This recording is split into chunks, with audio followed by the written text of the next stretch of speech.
from the home of the three-piece combos, Pugilism Company. This is your boy Reed, BBS, Blackbird Sugar, Bachelor's in Boxing Studies. What a night of boxing we've had. What a night of boxing we've had. Jermell Charlo versus Tony Superbad Harrison for the WBC Super Welterweight Championship. Probably the upset of the year, man. Like, wow. I was shocked, amazed, and shocked. Like, damn. It wasn't Charlo's best night, for sure. And Harrison fought better than probably anyone expected or predicted. But I don't know if Charlo actually lost his title, per se. Like, you know, there's times when the champion clearly loses and is just defeated, and that is what that is. I don't know if that necessarily was the case tonight. Now, Harrison, hey, he's all credit to him. In terms of who Charlo's faced lately, Harrison's way more Austin Trout than he is Erickson Lubin. He's got classic, orthodox counter-punching skills, a very good jab. He's not all the way aggressive, yet he's not a total cutie either. And in terms of the boxing, that's the Kronk in him. No Detroit Kronk dude is gonna be just all cutie. To me, Harrison, he fights a lot like Obakar, who's a very underrated, perhaps even unknown name to people these days. He was a Kronk guy who never won a world title. He fought in the era of De La Hoya and Trinidad and, you know, those 90s era, mid to late 90s era welterweights. Obakar could fight, man. There was no wow factor to him, but he was well-rounded. And that's what Tony Harrison, that's who he is to me. He's you could call him Obakar, you could call him like a more aggressive Corey Spinks, if you will. He's definitely more of a finesse fighter for sure, Harrison is. He's got a respectable ass 1-2. He's usually available for right hands, but he wasn't tonight against Charlo. He just wasn't. I underestimated him based on his losses to Jarrett Hurd and to Willie Nelson. The thing about that, though, is both of those men were way bigger. Like, those are two huge ass super welterweights. Like, they're fucking gargantuan for 154 pounds. That's why they beat Harrison. Harrison was winning both fights. He was well ahead in the Nelson fight and just got caught. And arguably ahead against Hurd. I thought he was winning both fights. But in this particular case tonight, he was the taller man than Charlo. So he came in and he even spoke of that pre-fight. He spoke of the fact, hey, I'm the bigger man, so that's going to be the difference. I've improved my stamina, blah, blah, blah. Harrison's trainer, who's his dad, I believe, picked up on Charlo's MO real quick. He was like, hey, everything he's throwing is big and hard, which it was. Charlo was very aggressive. He was coming at him. He was trying to tear this dude's head off. At the same time, Harrison's landing sneaky counters. You know what I'm saying? He had a good jab that he kept in Charlo's face. Charlo's launching kill shots. Harrison's moving away, countering, jabbing. He, in the fifth round, a 1-2, like a counter 1-2, caught Charlo on the chin, got Charlo's attention. Charlo responded like a champ, though, to the head and body. And he threw a right hand over the top that wobbled Harrison in the same round. Charlo showed a real, if we had questions about his chin, they should be put to rest after tonight. Dude was never the least bit hurt. He got hit a lot flush and was never the least bit deterred or rattled or hurt or bothered, like at all. The thing about this fight, so Harrison wasn't doing much necessarily, but yet Charlo had problems getting past Harrison's jab. That was the nip and tuck. That was the gist of the fight. the Fox team, the Fox broadcast team, they felt Charlo was way ahead. Like after the 7th round, Ray Boom Boom Mancini, he said he had Charlo up by 5 or 6 rounds. And Larry Hazard Sr., who serves he's like the Harold Letterman of the Fox broadcast team, he had Charlo up 68-65. Like that was after the 7th round. He had, and everything looked to be going the way Charlo wanted it to go. He was getting a little wild at times, but he was the busier fighter. And in the 12th round, Derek and his brother Maurice, they were working Charlo's corner, the James brothers. There was urgency from them. They was like, go get him, put pressure on him. I don't know if the urgency was because they felt their fighter was losing or just because they didn't want to trust the judges. When Derek fought, I've seen Derek James fight. Like, he's from Dallas. I've seen him fight a few times. He was a tactical fighter. He had more of a Harrison style. He was a counterpuncher and whatnot.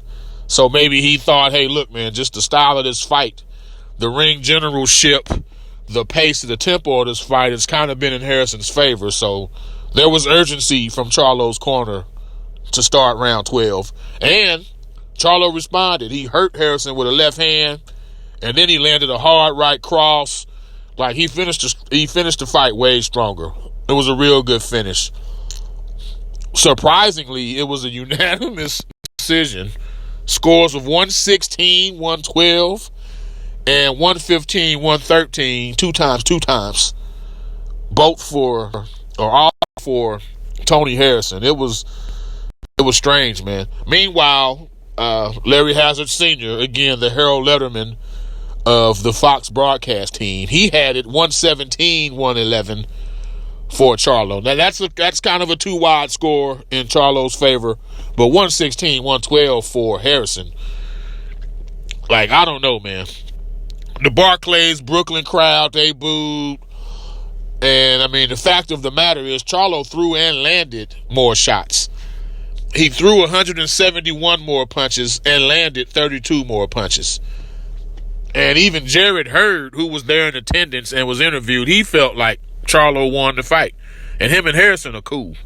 Like, that just is what that is, man. It is what it is. Larry Merchant, another former HBO dude, he called boxing the theater of the unexpected. That's what we got tonight. In the next fight, well, before I get to that, hey, hit that like button for your boy. Subscribe, comment. Subscribe, like, and comment. You know what I'm saying? I'm responding to all comments. NWA said 100 miles and running. Pugilism Company is saying 1,000 subscribers and running. And we're running to doing live streams for y'all. Live streams. 1,000 subscribers and running to live streams. Be our 1,000th subscriber. That's what's up. It had to be hard, though, getting back to Jermall Charlo versus Matt Korobov for the WBC interim middleweight championship. It was obviously difficult for him. I think he might have suffered from twin PTSD, having watched his brother lose. Like, as the verdict is being read, the scorecards are being read, they showed Jermall standing there. He's already suited up, ready to walk to the ring because he was fighting next. He's got his corner people around him. Once the scores were read and he learned his brother lost, like, he walked away from his entourage. He had to go to the bathroom or something just to have a moment to himself, man. Like, it was clearly not easy for him to deal with. And then you have to go fight after that. I believe this was the 7th time the Charlo brothers have fought and shared a card together. And just based on the emotional response, I don't know that they need to do that again, man. You can't, because now they're fighting at a level where everybody that they share a ring with is good, and the potential for losing is always there. And since they're so close, man, they're not even just brothers, they're twins. Like, they have that unspeakable, unbreakable bond between them. You know, one twin is hurting, the other twin feels pain. Like, that's the type of shit twins go through. So to see your twin lose, it had to be a tough blow. And I felt for Jermall, especially because I don't think his brother really lost the fight. yet he still had to carry the weight of that. But getting to his fight, man, hey, Korobov, decorated amateur fighter, Russian fighter on top of that. Amateur record of 300 wins, 12 losses. He's a southpaw. He's typically an aggressive, in-your-face, skilled pressure fighter. Even-handed puncher like most Soviet fighters are. Like, there's no surprise there. He even dropped my man Uzkatigi, who's a world champion at 68. He dropped that dude, who's now, in a higher weight class, doing damage. But yeah, Korobov, man, his lead left cross was a motherfucker tonight. Like, he was landing it almost at will. He was countering well. He wasn't the pressure guy that we normally would see. Like, he was definitely, he would hold his own, kind of stand his ground, but Charlo was dictating to him just in terms of who was more aggressive. It was Charlo. They traded evenly, or even it was even slightly better in Korobov's favor a lot of the times. It just was. Charlo still, he landed at the heavier. I think his punches were heavier, but it seemed to me, especially in the early going, that Korobov landed more shots. He was just that left hand, man. And like his brother, Jermall Charlo showed a good chin also, because he got hit with a lot of flush, clean left hands, left crosses, left hooks, just lefts, period. After 5, Larry Hazard Sr., he had Korobov up 39-37. Like, it was, this was no joke. This was a real fight. This was a real fight. Just when it seemed Charlo had taken Korobov's left hand away, that was like around round 10 or something. Just when it seemed like that, in the 11th, Korobov went left hand crazy, landed a straight left, then another, and then he landed a left hand lead like at the end of the round. Like, he was drilling Charlo with left hands. But Charlo, like his brother, he was never deterred, phased, wobbled, hurt, anything of the sort. He took him very well, but he was getting hit. 12th round, a left hook made Korobov do the stanky leg. Like, he was hurt bad. Big right hand certainly didn't help him after that. And my man was clinching for dear life afterwards. He was just trying to survive the round. Which he did. Fight went the distance, and it was unanimous. Scorecards were 119-108 and 116-112, two times for Charlo. The 119-108 was a joke. Like, that dude, whoever scored that, they mailed in their scorecard ahead of time. They weren't even watching the fight.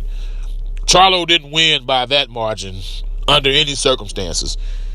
Arguably lost the fight. Like, real talk. If people were thinking that Korobov won, I can't even argue with them. I thought that Charlo's, the way he finished the fight, the 12th round, I had it kind of a toss-up after 11. Charlo finished, he took it in the 12th. Larry Hazard Sr. had it 117-110 for Charlo, which, again, that was too wide of a margin. But yeah, man, that was a good night of fights. Real good night of fights. The Charlo brothers, they sometimes in boxing you either go up or down. I don't know. In today's case, I think they just kind of stayed at the level that they are. I thought Jermall had a tougher fight than Jermell did, yet Jermell walked away with an L. He needs to get an immediate rematch with Harrison. Like, immediate rematch with Harrison. And Jermall needs to find something else to do. Maybe try to entice Jacobs into a fight, or just see what he can do, man. I wouldn't revisit Korobov, though. I wouldn't revisit that at all. Again, y'all, hey, subscribe, like, and comment. Your boy feeling that shit. Let's keep that going, man. Let's keep the comments going. And hit that like button. From the home of the 3-piece combos, Pugilism Company. This is Reed, BBS. BBS. Blackbird Sugar, Bachelor's in Boxing Studies. When all is said and done, there's nothing left to say or do.